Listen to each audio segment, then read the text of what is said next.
श्यामास्त्री इष्टिकालयम, शीतकालेच्या भव्यत उष्णम, उष्णकालेचे शीतलम. ते म्हटले चार गोष्टी अशा आहेत की ज्या सदा सर्वदा सुखकारक आहेत आणि त्यापैकी वस्तू सांगत असताना ते म्हटले कुपोदकम. पहिली गोष्ट म्हणजे कुपोदक. कूप म्हणजे विहीर, उदक म्हणजे पाणी, कुपोदक म्हणजे विहिरीचं पाणी. विहिरीचं पाणी हे सुखकारक आहे. कारण काय? शीतकालेचं भवेत उष्णम, उष्णकालेचं शीतलम. कळला ना अर्थ आपल्याला?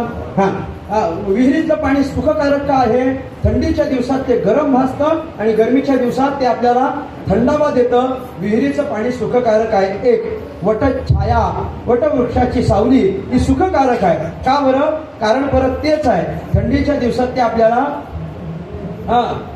काय उष्णता देतं आणि उष्णतेच्या दिवसात ते आपल्याला थंडी देतं. म्हणजे थंडाचं काय आपल्याला गारवा देत असतं. म्हणून वटवृक्षाची छाया ही सुद्धा सुखकारक आहे. तिसरा अतिशय महत्वाचा मुद्दा चाणक्यांनी सांगितला.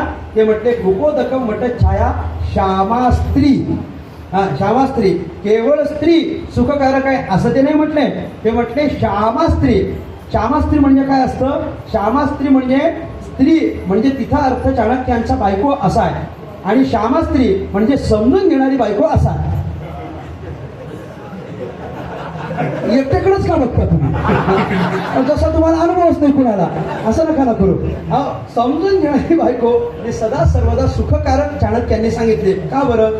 ती घरातल्या वातावरणाप्रमाणे वागत असते, सगळ्यांची मर्जी राखून वागत असते.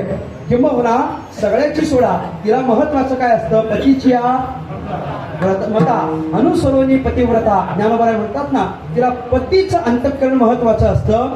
तिला सुद्धा कधीतरी क्रोध येत असेल, पण पतीच्या वातावरणाप्रमाणे ती राहत असते. तिचा क्रोध व्यक्त करत असताना ती पतीची भावना समजून घेत असते. पती जर आधीच तापून आला असेल तर ती आपला क्रोध व्यक्त करत नाही, पण तो शांत दिसल्यावर व्यक्त केल्याशिवाय राहतही नाही. श्यामास्त्री हे चाणक्यांचं मत आहे. बाकी ज्याचं त्याचं असेल ते स्वतंत्र आपल्याकडे राहू द्या. श्यामास्त्री. आणि शेवटचं सांगितलं इष्टिकालय.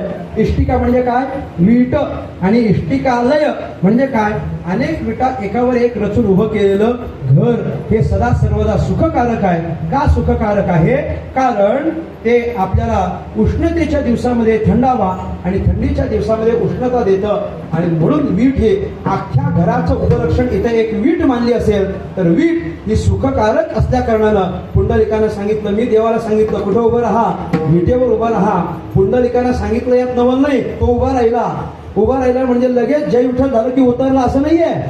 योगे 28 विटेवरी उभा वामांगे रकुमाही दिसे दिव्य शोभा वगैरे वगैरे.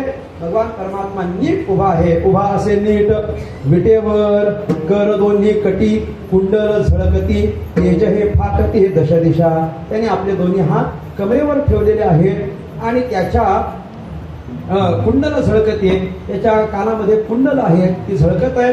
त्या कुंडल आता या ठिकाणी काही मतभेद आहेत.